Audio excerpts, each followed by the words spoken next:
বাংলাদেশে মুসলিম নারীদের ব্যক্তিগত নিরাপত্তা কি আজ বিপন্ন?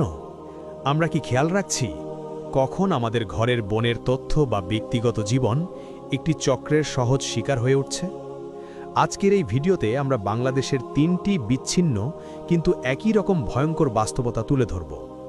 এই ঘটনাগুলো প্রমাণ করে কেবল রাস্তাঘাটে নয়, আপনার পরিচিত মুদি দোকান বা সাধারণ ফ্যাক্সিলোড সার্ভিস থেকেও গোপন নজরদারি শুরু হতে পারে।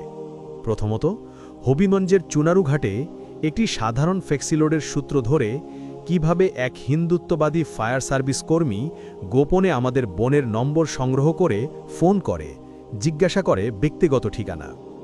এরপর গাজীপুরের নাউজার ফ্লাইওভারে দিনে দুপুরে একজন মুসলিম মেয়েকে জোরপূর্বক অপহরণ ও নির্যাতনের চেষ্টা, যেখানে পরিচয় গোপন করে এক হিন্দু যুবক নিজেকে মুসলিম পরিচয় দিয়ে ফাঁদ পেতেছিল। এবং সবচেয়ে মর্মান্তিক, গাজীপুরে ১৩ বছর বয়সী এক মাদ্রাসা ছাত্রীকে অপহরণ, ধর্ষণ এবং জোরপূর্বক ধর্মান্তরিত করার গুরুতর অভিযোগ, যার পেছনে রয়েছে ২৭ বছর বয়সী এক হিন্দু যুবক।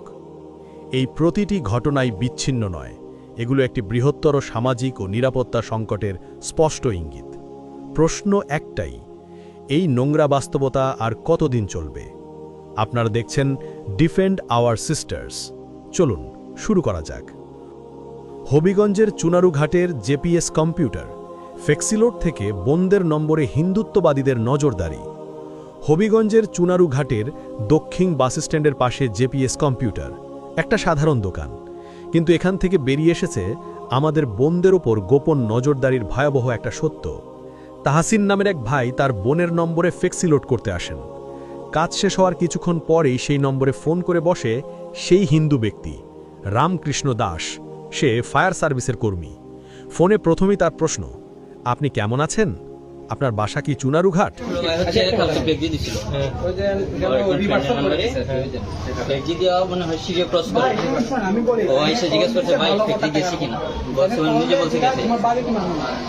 তারপর ও বাসা চলে গেছে। তারপর উনি মনে হয় ফোন দিয়ে জিজ্ঞেস করতেছেন আপনি কি সোনারঘাটের কিনা, উনি কে? এখন একজন ছেলে আপনার নাম্বার ফিরিয়ে দিয়ে গেছেন। যে কল দিচ্ছে সে হিন্দু না। একজন অচেনা ব্যক্তি বোনের ব্যক্তিগত নম্বরে ফোন দিয়ে বাসার ঠিকানা জানতে চাইবে, এটা কোনোভাবেই সাধারণ বিষয় না। পরিবার বিষয়টি বুঝে সন্দেহ করে তাহসিন ভাই দ্রুত দোকানে ফিরে যান, কিন্তু রামকৃষ্ণ তখন চলে গেছে। পরের দিন কয়েকজন মুসলিম ভাই দোকানে গেলে মালিক বাধ্য হয়ে রামকৃষ্ণকে ডাকে, কিন্তু সে একা আসে না, সাথে আনে হিন্দু ব্যবসায়ী মন্টি রায়কে, যেন চাপ কমানো যায়। জিজ্ঞাসাবাদে রামকৃষ্ণ বলে, ফ্যাক্সিলোড ঠিক মতো গেছে কিনা নিশ্চিত হতে কল দিয়েছে।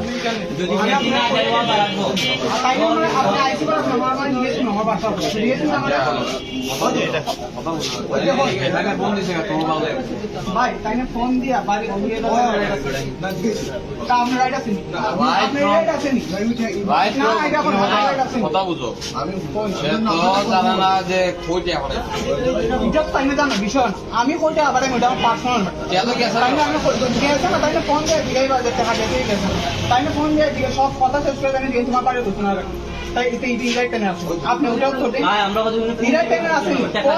কথা জিজ্ঞাসা বাড়ি ওই ইরাইট দিয়ে তাই কিন্তু তার এই মিথ্যা সাথে সাথেই ধরা পড়ে, কারণ তাহসিন ভাই দোকান থেকে আগেই নিশ্চিত হয়েছিলেন টাকা পৌঁছেছে। তাহলে সে কেন বোনের নম্বরে কল করল? কেন বাসার ঠিকানা জানতে চাইল? কোন উদ্দেশ্যে ব্যক্তিগত প্রশ্ন করল? কোনো জবাবই সে দিতে পারেনি। মন্টি রায় আমাদের ভিডিও করতে বাধা দিচ্ছিল।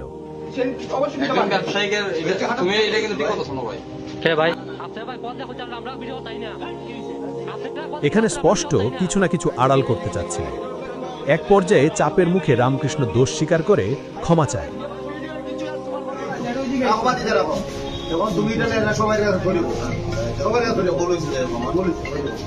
এই ঘটনা প্রমাণ করে বিকাশ, নগদ বা ফ্যাক্সিলোড দোকানে মেয়েদের নম্বর পাওয়া মাত্রই কিছু অসাধু লোক যোগাযোগ করার চেষ্টা করে। এটা বিচ্ছিন্ন ঘটনা নয়, এটা আজকের বাংলাদেশে চলমান নোংরা বাস্তবতা। বোনের তথ্য কোনো দোকানদারের খেলনা নয়, সতর্ক থাকতেই হবে। গাজীপুর নাউজার ফ্লাইওভারে মুসলিম মেয়েকে জোরপূর্বক অপহরণের চেষ্টা। গত সোমবার রাত এক মুসলিম মেয়েকে জোর করে তুলে নেওয়ার চেষ্টা করে সুমন দাস। মেয়েটির সাথে তার পরিচয় মাত্র ১ সপ্তাহ। নিজের পরিচয় লুকিয়ে মুসলিম পরিচয় দেয়, ভুল তথ্য দেয় যে সে পুলিশ সদস্য। সেদিন মেয়েটি বাসে করে বাসায় ফিরছিল, সেখান থেকে জোর করে নামিয়ে নিজের বাইকে তুলে বাড়ি পৌঁছে দেওয়ার কথা বলে বাইক নিয়ে অন্য দিকে যেতে থাকে। মেয়েটি নেমে যেতে চাইলে সে রাস্তাতেই তাকে চড় থাপ্পড় লাথি মেরে নির্যাতন শুরু করে। সৌভাগ্যবশত একজন ব্লগার ঘটনা দেখে দাঁড়িয়ে যান।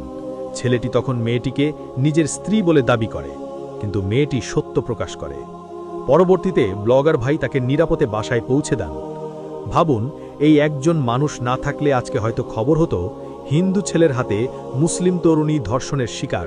আচ্ছা আচ্ছা, দেখার পরে না ওই বলতেছে, আমি বলছি এটা কি আমি তো চিনি বলে, এটা ওর মানে ওই যে একসাথে চাকরি করছে না, বান্ধবী ধর্মের ভাই বানাইছে। আচ্ছা, পরে বলতেছে এটা হিন্দু। আমি তো ওরে ফোনে করে বলছি যে তুমি এটা তো বাচ্চা তোমার ধর্ম এরপরে এসে করছি না। পরে আমার বলতেছে যে তোমাকে এগুলো কেডা করছে, মানে ওই লোক হিন্দু? এক ছবি আমি ওর ফোনে দেখছি, মেলায় ঘুরতে গেছে, হিন্দু বলতেছে। ও মাই গড। পুলিশ কে? ও কি পুলিশের চাকরি করে? আসলেই আপনি শিওর যে পুলিশের চাকরি করে? ঠিক আছে, বুঝতে জানা। এখন সময় সুমন দাসকে শনাক্ত করে আইনের আওতায় আনা।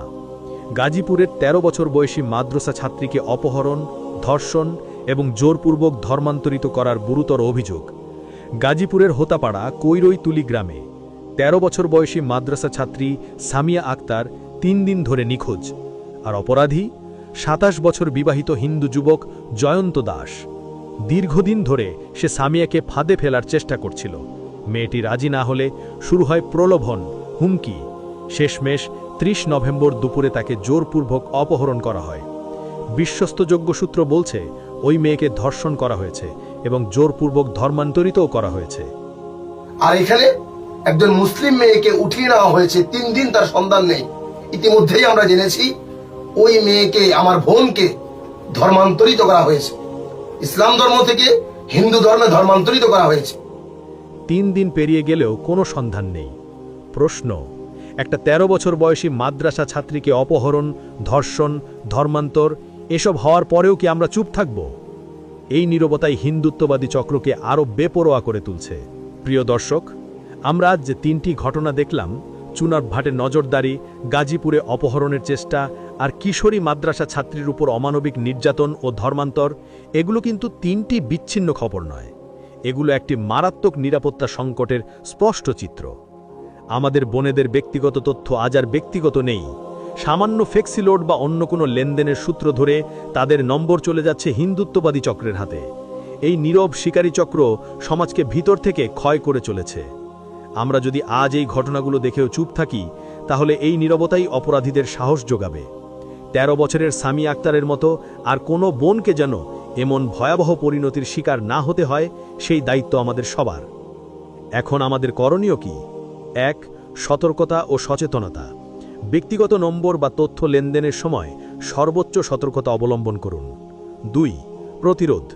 নিজের এলাকা বা আশেপাশে এমন কোনো অস্বাভাবিক ঘটনা দেখলে তৎক্ষণাৎ প্রতিবাদ করুন এবং আইনানুগ ব্যবস্থা নিতে বাধ্য করুন। ৩. প্রচার। এই সত্যগুলো যেন আড়াল না হয়ে যায়, সেজন্য এই ভিডিওটি বেশি বেশি শেয়ার করুন। সময় এসেছে এই চক্রের মুখোশ খুলে দেওয়ার এবং প্রশাসনকে কঠোর ব্যবস্থা নিতে বাধ্য করার। কারণ আমাদের বোনেদের নিরাপত্তা এবং সম্মান কোনো দোকানদারের খেলনা হতে পারে না। জাগ্রত হন, সতর্ক থাকুন ও সোচ্চার হন।